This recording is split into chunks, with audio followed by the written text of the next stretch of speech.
अस्सलामु अलैकुम वरहमतुल्लाहि वबरकातुहू।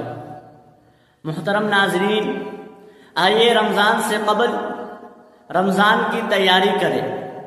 मैं आपसे एक सवाल करना चाहता हूँ, अगर ये आपकी ज़िंदगी का आखिरी रमज़ान हो तो आप क्या करेंगे?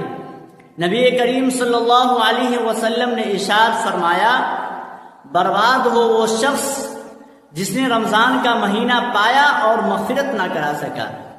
ये रमज़ान सिर्फ भूखा रहने का नाम नहीं, ये रमज़ान अल्लाह से करीब होने का महीना है। ये रमज़ान गुनाह छोड़ने का महीना है। ये रमज़ान तकदीर बदलने का महीना है। खुदारा इस महीने को आम महीने की ना तरह समझे, बल्कि ये मग़फ़िरत की बारिश है, रहमतों का दरवाज़ा है और इस महीने में जहन्नम से आज़ादी का मौका मिलता है।